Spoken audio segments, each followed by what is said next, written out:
오늘은 함께 하시는 하나님 44번째 마음에 즐거워하게 하리라 하는 말씀을 살펴보려고 합니다. 하나님께서 함께 하심으로 믿음의 사람들은 그 마음이 즐거워진다는 것이죠. 우리가 세상을 살아가면서 즐거워할 일이 그렇게 많지 않습니다. 한번 즐거워할 일이 생겼는가 하면은 곧 이어서 마음이 근심이 되는 일, 걱정되는 일, 두려운 일, 문제들이 자꾸만 일어난다는 것이죠. 지금도 어떠합니까? 그 2년이 다 되도록 우리는 이 질병 때문에, 코로나19라고 하는 이 질병 때문에 2년 동안 금방 끝날 것처럼 이렇게 이야기 들었지만 지금도 계속해서 이제 많은 사람들이 백신도 맞고 해서 다 일상생활로 돌아간다 이야기하는데 자꾸만 변이들이 자꾸만 생긴다는 거죠. 걱정거리가 끊이지 않습니다. 마음이 즐겁고 행복하고 편안하고 기쁘고 그렇지가 않아요. 근심 걱정할 일들이 자꾸만 발생한다는 것입니다. 그런데 이러한 중에도 하나님께서 함께하는 믿음의 백성들은 마음에 즐거워하리라. 하나님께서 즐거워하겠다고 그렇게 말씀한다는 거죠. 7절 말씀에 보면 끝에 보면 여호와로 말미암아 마음에 즐거워하리라. 왜 즐거워하는가? 여호와로 말미암아 언약을 세우시고 반드시 이루어주시는 전능하신 하나님께서 우리의 마음을 즐겁게 하신다는 거죠. 어떻게? 우리와 함께 하시면서 우리는 이 세상을 살아가면서 세상을 보고 사람을 보고 내가 세상을 살아가기 위한 여러 가지 방편들에 집중하여서 그것을 이루기 위하여 내가 먹고 살기 위하여 문제를 해결하기 위하여 사람들과의 관계가 올바르게 형성되기 위하여 내가 하는 일이 잘 되기 위하여 이러한 곳에 물론 그것을 무시해서는 안 됩니다. 그런데 그것보다도 더 중요한 것이 무엇인가? 그러한 세상에 살아가면서도 우리에게 절대적으로 필요한 것은 하나님과 함께하는 것입니다. 왜? 우리는 믿음의 사람이니까. 우리는 하나님의 자녀이잖아요. 하나님의 자녀고 하나님을 믿는 믿음의 사람이니까 당연히 아버지 하나님과 함께 살아가는 것이 정상적인 삶입니다. 그런데 우리는 이상하게도 하나님 아버지라고 부르면서 하나님과 함께 살려고 하지 않아요. 사람들과 함께 살려고 하고 세상과 함께 살려고 그렇게 애씁니다. 주님 앞에 나와서 주님을 섬기며 주님께 기도하고 주님을 찬송하며 주님 앞에 감사하고 주님의 뜻을 이루기 위해서 힘쓰고 애쓰고 하는데 내 생활의 중심이 되지 않고 어찌하든 내가 세상에 살아가니까 세상과 뭔가 동조가 되지 아니하고 세상 사람들과 함께 동조가 이루어지지 않으면 세상을 못 살 것 같은 그런 생각에 빠집니다. 그래서 하나님과 함께 해야 되는데 하나님과 함께 하기보다는 세상과 함께하고 주님 가신 길을 따라가며 주님께서 맡겨준 사명을 감당하기 위하여 나 혼자 힘이 부족하여 다 할 수가 없으니까 함께 하여야 할 믿음의 사람들이 있는데 그들과 함께하여서 주의 일을 이루기 위해서 내가 힘쓰고 했어야 되는데 그러지 않고 세상 사람들과 함께하려고 한다는 거죠. 그렇게 되니까 마음에 즐거워할 일들이 생기지 않습니다. 물론 즐거운 일이 전혀 없겠습니까? 사람들은 믿지 않는 세상 사람들 즐거운 일이 많아가지고 막 즐긴다고 하잖아요. 행복하자 하잖아요. 행복하게 살기 위해서 내가 모든 것을 이제 그게 행복한 데 사는데 모든 초점을 맞춰온다고 이야기하잖아요. 이제는 일하고 돈 벌고 뭐 출세하고 이런 데 중점하지만 이제는 그것도 중요하지만은 내가 행복한 삶이 중요하다. 그래서 내가 즐기는 일에 사람들이 점점 집중해 가기 시작합니다. 그래서 이제는 일하는 것보다도 이제는 어떻게 그 법이 뭐 될지 안 될지 모르겠습니다만 일주일에 4번만 일하도록 하자. 나머지 3일 동안 놀게 하자. 그 법을 만든다고 하더라고요. 사람이 자꾸만 이상하게 돼요. 이런 법이 옛날에 없던 게 아닙니다. 옛날에 그 공산주의자가 즉 세우고 난 다음에 일주일에 그 일주일 내내 할 필요 없다. 그래서 날짜를 줄여가지고서는 휴일을 더 많이 만들었습니다. 그런데 결과가 좋지 않아요. 또 어떤 나라에서는 하루 쉬는 거 아니고 6일 동안 일을 했는데 그러지 말고 이제 5일을 쉬자. 5일을 일하자. 또 4일을 일하자. 이렇게 안 해본 데가 아닙니다. 벌써 옛날에 이미 서양에서 다 해본 거예요. 다 실패한 거죠. 그런데 이제 와서는 자꾸만 행복하자, 행복하자. 어떻게든 편하게 하자. 우리가 즐겨야지. 얼핏 들으면 이야기가 너무 좋습니다. 일 안 하고 4일 열심히 일하고 3일간 푹 쉬면서 샘을 얻고 내가 할 수 있는 것 하고 부족한 것 채우고 그러면 또다시 4일간 열심히 일하고 되겠죠? 안 됩니다. 사람은 옛날부터 이야기가 나오잖아요. 앉으면 눕고 싶다고. 말 타면 말 그 곶배를 잡으면 달리고 싶다고 하잖아요. 이게 사람의 마음입니다. 그래서 자꾸만 그러한 방향으로 자꾸만 가기 때문에 처음에는 그게 즐기기 위해서 행복하기 위해서 좋은 마음에서 시작이 되었지만은 시간이 지나면 지날수록 그게 원래의 그 목적이 이루어지지 않고 원래 생각대로 계획대로 이루어지지 않고 오히려 불안한 거죠.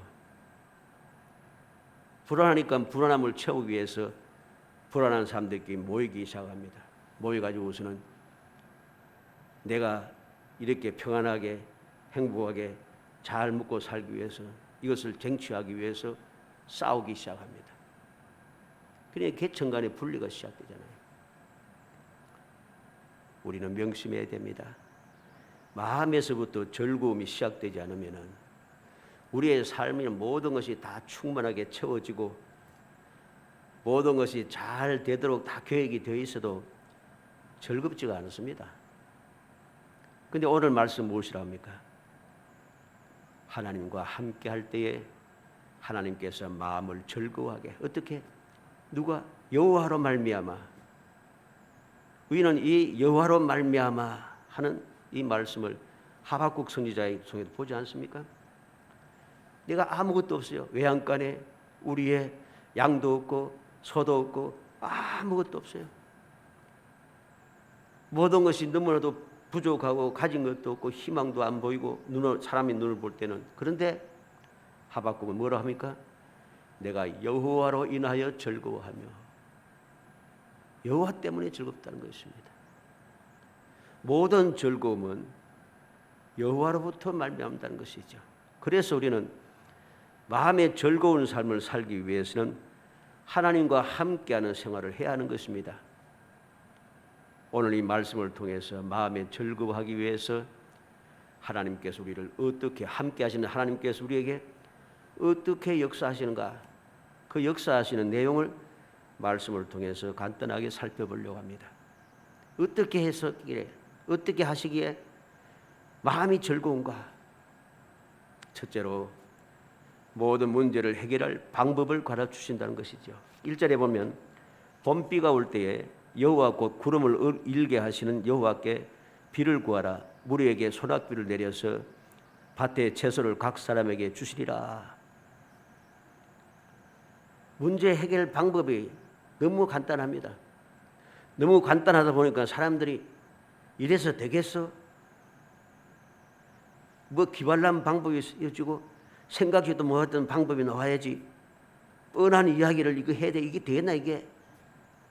참 그렇게 조금만 착각하는 거예요.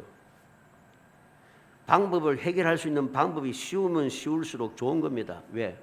내가 하기가 쉽잖아요. 기발난 것, 무엇인가 큰 문제 빈틈없이 채워지는 이루어지는 계획들 그래야 하면은 그 문제를 해결하기 위해서 내가 그 일을 하려고 하면은 너무 힘듭니다.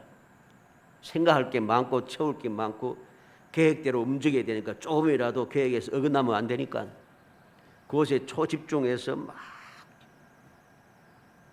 나 혼자 해서는 안 되니까 함께하는 사람들이 다 힘을 합쳐가지고서는 한 마음이 한 뜻에서 해야 되는데 사람이 왜 그렇습니까? 한 마음 한 뜻이 되기가 쉽습니까? 그게 안 되잖아요. 그래서 일이 안 되는 겁니다. 그런데 방법이 너무 간단해요. 봄비가 올 때 여호와 곧 구름을 일게 하시는 여호와께 비를 구하라. 우리에게 소낙비를 내려서 밭의 채소를 각 사람에게 주시리라. 봄비가 올 때에 이 봄비라고 하는 것은 성경에 이 봄비라는 것은 또 늦은 비를 말하는 겁니다. 늦은 비. 늦은 비는 추수하기 전에 결실을 잘 맺게 하기 위해서 오는 비를 늦은 비 혹은 봄비라고 그렇게 부릅니다. 그런데 여호와께 비를 구하라 그렇게 말씀하고 있습니다. 왜 여호와께 비를 구하라 합니까? 봄비가 올 때 비가 오는 것은 당연한 겁니다. 그렇죠? 계절의 그 특징이잖아요. 비가 와야 돼. 당연히 오는 것이란 거죠. 그런데 여호와께 비를 구하라고 하는 이 말씀은 비가 내려야 할 때 비가 내리지 않고 있다는 것이죠. 비가 와야 하는데 봄비가 와야 되는데 비가 안 오는 거예요. 그래서 여호와께 그냥 하나님이라 하면 되는데 여호와께 이렇게 이야기합니다. 항상 우리가 말씀을 통해서 보면은 여호와라고 하는 명칭이 사용될 때는 약속을 반드시 이루시는 전능하신 하나님에 대해서 약속에 대해서 말할 때는 이 여호와라고 하는 명칭을 사용합니다. 언약을 이루어 주시는 전능하신 하나님께 약속하신 비를 내려 주시기를 기도하라는 것입니다. 그러면 주님께서 역사하셔서 문제를 해결해 주겠다는 것이죠. 얼마나 쉽습니까? 비가 안 와서 하나님 앞에 약속대로 비를 주옵소서 기도하는 건 너무 쉽잖아요. 누구나 할 수 있잖아요. 어디에서나 할 수 있잖아요. 그런데 이게 너무 쉬워서 사람들이 안 하려고 한다는 거죠. 그렇게 기도하면 하나님께서 역사해 주신답니다. 어떻게 합니까? 소낙비를 내려서 밭의 채소를 각 사람에게 주시리라. 이 말은 단순히 비만 내린다는 것이 아닙니다. 밭에 채소를 주시되 각 사람에게 모두 주신다는 것이죠. 다시 말해서 원래의 목적을 확실하고 분명하게 이루어 주시겠다는 것입니다.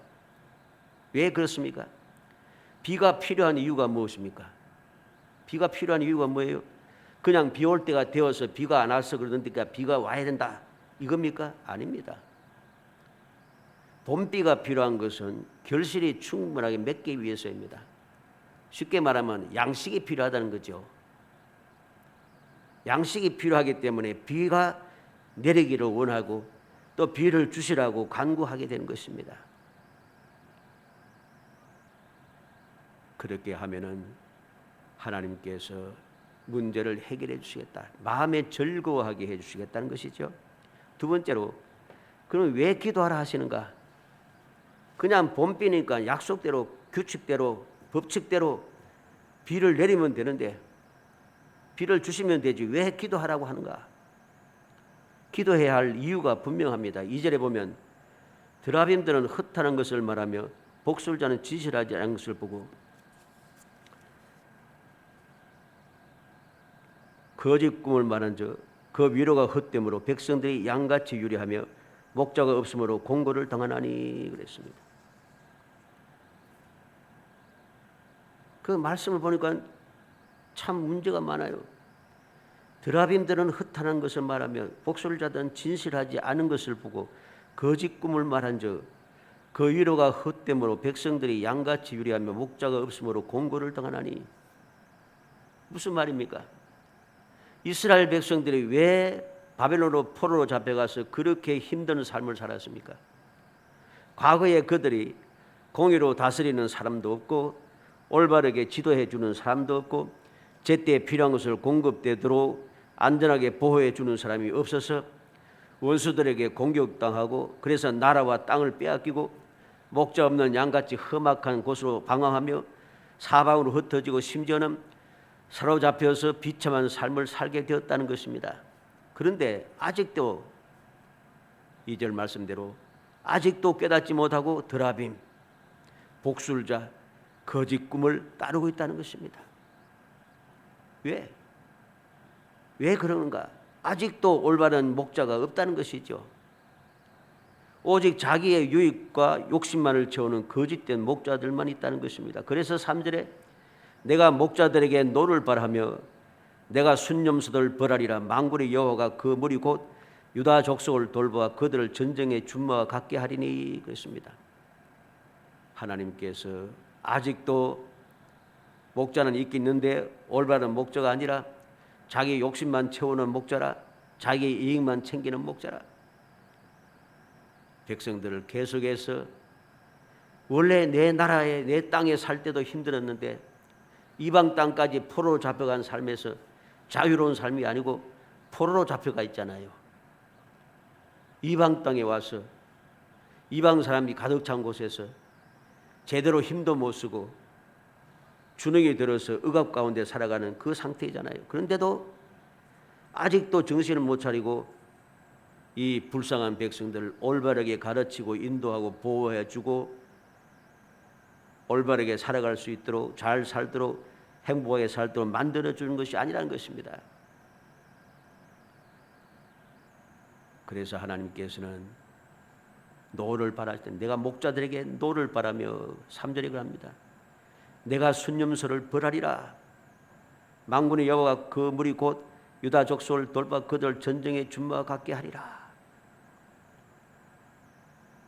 목자들이 계속해서 백성들을 멸망으로 이끌어가고 있기 때문에 그래서 하나님께서 기도하라고 하는 겁니다. 연약하고 불쌍한 백성들이 자기 힘으로 무언가 할 수가 없어요. 사람들은 우리가 힘을 합치면 뭘 할 수 있다고 그렇게 착각을 합니다. 그런데 그게 생각대로 안 돼요. 힘을 합쳐서 뭘 했는데 이 나라가 더 좋아졌습니까? 안 좋아집니다. 처음에는 좋아지고 내 생각대로 잘 되는 것 같은데 조금만 시간 지나면 옛날로 똑같아져요. 오히려 옛날보다 더 악해져요. 문제가 더 심각해져요. 이게 세상의 역사입니다. 그런데 역사를 보면서도 교훈을 받지 못해요. 착각을 자꾸 한다는 겁니다. 그래서 하나님께서는 기도하라고 말씀하는 거죠. 기도를 하면은 비도 내리고 모든 사람들에게 채소도 주시고 멸망으로 이끄는 지도자들도 제거해 주시겠다는 것입니다. 어떻게 해결했습니까? 3절 말씀 끝에 있는 대로 만군의 여호와가 유다 족속을 돌보아 그들을 전쟁의 준마 같게 하리니 그랬습니다. 더 이상 거짓되고 악한 지도자들에게 학대를 당하지 않도록 전쟁터의 준마같이 하나님께 대우해 주시겠다는 것이죠. 해결 방법이 간단합니다. 하나님께서만이 하실 수 있는 일이죠.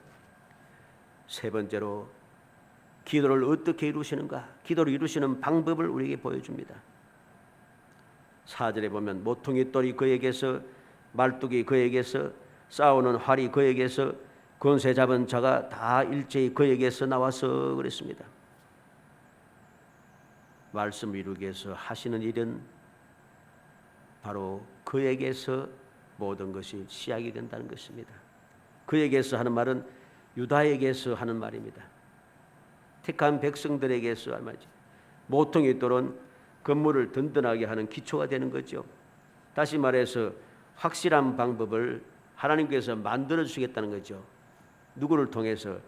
유다 민족을 통해서, 택한 백성을 통해서, 택한 백성에게서 바로 그 든든하게 확실한 건물을 든든한 기초를 세울 수 있는 사람이 나오게 한다는 것입니다.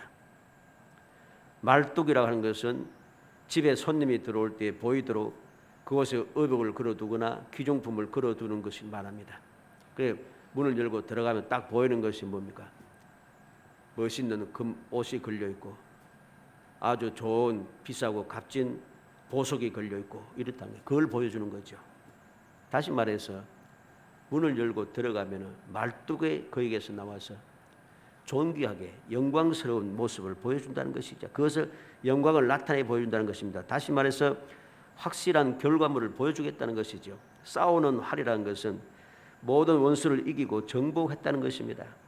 다시 말해서 영광을 빼앗을 자가 없는 겁니다. 이제 정복하고 이겼으니까 영광을 빼앗을 자가 없게 하나님께서 유다에게서 그렇게 영광을 빼앗을 자가 없도록 원수를 이길 수 있는 정복하는 능력의 사람을 나타나게 했다는 것입니다. 권세 잡은 자가 다 일제히 그에게서 나와서 그랬습니다. 이방 민족이 아닌 이제는 동족에게서 권세 잡은 자들이 일어나서 다시는 억압당하지 않게 하시겠다는 것이죠. 하나님께서 기도를 일으키려 오십니다. 다른 사람들, 이방 사람들이 원수 대적들 가운데서 아무리 착하고 능력 있는 사람, 마음이 좋은 사람이 권세 잡은 자들이 일어나 봐야 내게 아무런 이익이 되지 않습니다. 그 사람들이 나에게 모퉁이 돌이 돼봐야 내 집안이, 그 사람이 다 이방 사람이고 내 원수들인데 내가 집이 든든히 서겠습니까? 그들은 다 이방인이고 원수들인데 말뚝을 떡 세워서 그것에 화려한 것, 기중품, 좋은 것들을 말이 걸어 놓는다고 해서 그게 내 겁니까? 내게 아니잖아요. 다 원수 대적들 건데 보면 볼수록 화가 나는 거잖아요. 하리 그에게서 원수 대적들이, 이방인들이 온 세상 다니면서 정복하고 다스리고 또 다스리고 정복자가 된들, 그게 나와 무슨 상관이 있어요? 내게 돌아오는 것은 더 억압이 더 심해지는 것이죠.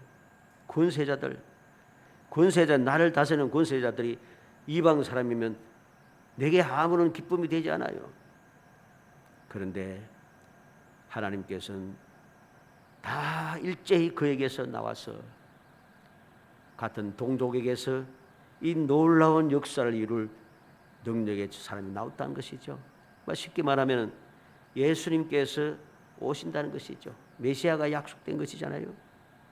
모퉁이 돌도 예수님이시고, 그리고 존귀하고 영광을 우리에게 주시는 분도 예수님이시고, 모든 싸움에서 승리하신 분도 예수님이시고, 권세 잡고서 모든 나라를, 모든 왕들을, 모든 권세자들을 다스리는 분, 왕 중의 왕이신 분도 바로 예수님이시잖아요. 모든 것이 다 주님께로부터, 동족에부터 이루어진다는 것입니다. 그리고 5절에 보면 싸울 때에 용사같이 거리의 진흙 중에 원수를 밟을 것이라. 여호와가 그들과 함께 한즉 그들이 싸워 말탄 자들 부끄럽게 하리라. 바로 그에게서 나온 이 말뚝, 모퉁이 돌, 말뚝, 싸우는 활, 권세 잡은 자, 바로 이 사람이, 이분이 용사같이 싸워주신다는 것입니다. 원수 대적들을, 진흙 중에서 원수 대적들을 짓밟아 승리하게 한다는 거죠. 무엇보다 중요한 것은 여호와가 그것들과 함께 한적, 여호와께서 함께 하신다는 것입니다. 6절에는 내가 유다 족속을 견고하게 하며 요셉 족속을 구원할지라. 내가 그들 긍휼히 여김으로 그들이 돌아오게 하리니 그들은 내 버린 일이 없었음 같이 되리라. 나는 그들의 하나님 여호와라. 내가 그들에게 들으리라. 유다 족속을 견고하게 하고 요셉 족속을 구원하고 그들 긍휼히 여김으로 돌아오게 하는데, 어떻게 돌아오는가? 내가 내 버린 일이 없었음 같이 되리라. 그들이 포로로 잡혀갔던 것이 없던 것처럼 하나님께 다 잊어버리고 모든 것을 회복시켜 주신다는 것이죠. 그리고 나서 나는 그들의 하나님 여호와라. 내가 그들에게 들으리라. 그들이 말하는 것을 다 들어주겠다는 것입니다. 7절에는 에브라임이 용사 같아서 포도주를 마심 같이 마음이 즐거울 것이요 그들의 자손은 보고 기뻐하며 여호와로 말미암아 마음에 즐거워하리라. 용사같이 포도주를 마신 같이 마음이 즐겁다는 것입니다. 돌아오는 모든 것이 회복된 자손들 눈으로 보면서 기뻐하게 된다는 것입니다. 나의 하나님이 되셔서 나의 모든 소원을 들어주시는 여호와로 말미암아 마음이 즐거워진다는 것이죠. 모든 문제가 해결되는 방법이 너무나도 분명하고 해결되는 모습이 너무나도 확실합니다. 그래서 하나님과 함께하는 사람은 여호와로 말미암아 마음이 즐거워져서 이 세상을 항상 기뻐하며 살아갑니다. 아무리 힘들고 어려운 세상, 억울한 일이 많은 세상, 생각지도 못했더니 자꾸만 일어나는 이 세상에 살지만 나의 기도를 들으시는 하나님께 쉬지 않고 기도를 하는 것입니다. 내가 기도하면 하나님께서 들으시고 응답해 주시니까 범사에 감사하며 살아가는 것입니다. 그게 하나님의 뜻인 것이죠. 하나님을 믿고 의지하며 기뻐하면서 즐거워하면서 기도하면서 주님 주신 은혜에 감사하면서 살아가는 것, 이게 하나님의 뜻입니다. 하나님과 함께 동행하는 삶, 그래서 우리의 마음이 즐거운 사람이 되어야 됩니다. 신명기 11장 14절에 여호와께서 너희의 땅에 이른 비 늦은 비를 적당한 때에 내리시리니 너희가 곡식과 포도주와 기름을 얻을 것이요. 여호와께서 우리가 사는 땅에, 약속한 땅에서 이른 비 늦은 비를 적당한 때에 내려주시겠다 약속을 합니다. 적당한 때에 비를 내리게 하셔서 곡식과 포도주와 기름을 얻을 것이요, 부족함이 없이 필요한 것이 공급된다는 것이죠. 에스겔 34장 26절에 내가 그들에게 복을 내리고 내 산 사방에 복을 내리며 때를 따라 소낙비를 내리되 복된 소낙비를 내리리라. 하나님께서 택한 백성들에게 복을 내리는데 사방에 복을 내린다. 때를 따라 복된 소낙비를 내리겠다 하십니다. 주님의 약속입니다. 호세아서 6장 3절에는 그러므로 우리가 여호와를 알자, 힘써 여호와를 알자. 그의 나타나심은 새벽빛같이 어김이 없나니 비와 같이 땅을 적시는 늦은 비와 같이 우리에게 임하시리라. 호세아 선지자는 모든 백성들에게 간곡히 교훈하고 경고하고 부탁하고 있습니다. 여호와를 알자, 힘써 여호와를 알자. 여호와를 알아야, 제대로 알아야 되는 거죠. 우리를 택하여 주시고 우리와 약속하시고 약속한 것을 이제까지 계속해서 이루어 주신 전지전능하셨던 하나님, 사랑의 하나님께 그 하나님을 올바로 알아라는 것입니다. 어정쩡하게 알아가지고서는 세상에 편하게 잘 주님의 은혜로 살다가 이게 하나님의 은혜인 줄 모르고 우상을 섬기면서 세상에 가서 세상을 즐기며 살다가 또다시 깊은 수렁에 빠져가지고서는 어찌할 줄 모르고 세상 사람들이 짓밟히는 삶을 살지 말고 여호와를 힘써 알아라는 거예요. 힘써 알아야 돼요. 여호와를 힘써 알 때에 여호와를 알면 알수록 여호와는 어떠한 분이신가? 새벽빛같이 어김이 없나니 여호와께서 나타나셔서 우리를 도우시고 인도하시고 역사하시는 모든 일들은 새벽빛이 밤이 지나면 새벽빛이 딱 일어나듯이 어김이 없이 반드시 온다는 것이죠. 우리에게 임하게 하신다는 것입니다. 마태복음 7장 7절로 8절에 구하라 그리하면 너에게 주실 것이요 찾아라 그리하면 찾아낼 것이요 문을 두드리라 그리하면 너에게 열릴 것이니 구하는 이마다 받을 것이요 찾는 이가 이는 찾아낼 것이요 두드리는 이에게는 열릴 것이니라. 예수님께 친히 말씀합니다. 구하라, 찾아라, 문을 두드리라. 그러면 주신다는 것입니다. 그러면 만나 주시겠다는 것이죠. 그러면 문이 열려진다는 것입니다. 주님께서 이렇게 약속해 주었습니다. 우리와 함께 하시는 주님께서 함께 하시면서 그냥 함께 하는 것이 아니라 그냥 함께 하시되 내 관심도 없이 어떻게 하든지 그냥 마음대로 살라고 버려두시는 분이 아닙니다. 우리를 고와 같이 버려두지 않으시고 영원히 함께 하셔서 항상 인도하시고 보호하시고 때를 따라 공급하시고 필요를 채워주시며 모든 것이 합력하여 선을 이루게 하시고 모든 것을 할 수 있도록 능력을 공급해 주시고 세상을 넉넉하게 이기도록 우리를 돌봐주시고 복을 이어받게 하시고 언제나 기쁨이 넘치는 행복한 삶을 살게 하시는 바로 함께 하시는 하나님이신 것입니다. 우리가 마음이 즐거운 삶을 살기 위해서 다시 한번 주님의 말씀을 마음에 새겨야겠습니다. 마음이 즐겁게 살아가기 위해서 사람들과 어찌하든지 관계에 맺는 능력 있는 사람들, 힘 있는 사람들과 관계를 맺어야지. 그렇게 관계를 맺으면 맺을수록 근심 걱정이 더하여집니다. 세상에서 즐겁게 살기 위해서는 세상과 동화가 잘 되어야지. 그래야 아무 문제 없이 즐겁게 세상에 살지 않을까. 세상과 동화가 되면 동화될수록 우리는 더욱더 두려워지고 더욱더 근심 걱정할 일이 많이 생깁니다. 왜? 이 세상은 문제가 끊임없이 일어나기 때문이죠.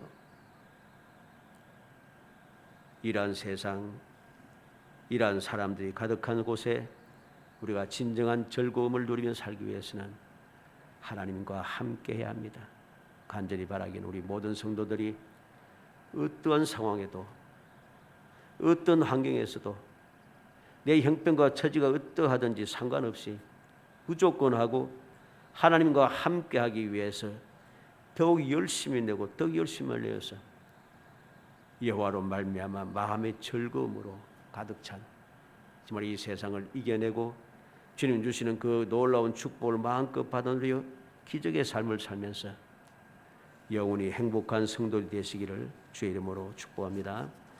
은혜 감사합니다. 사랑하여 주셔서 택하여 주시고 저들 하여금 주님을 믿고 의지함으로 주님과 함께 동행함으로 모든 문제가 해결되어지고 선한 길로 인도되고 필요가 채워지며 때를 따라 도우시고 날마다 세상을 넉넉하게 이길 능력을 주시며 항상 기쁘고 즐거운 행복한 삶을 살 수 있도록 저희들과 함께하여 주시며 역사하여 주심을 감사합니다.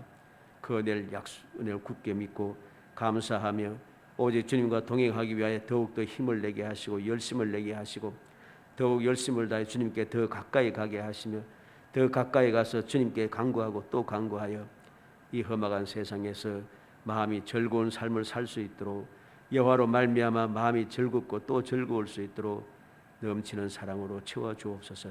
예수님의 이름으로 기도합나이다. 아멘.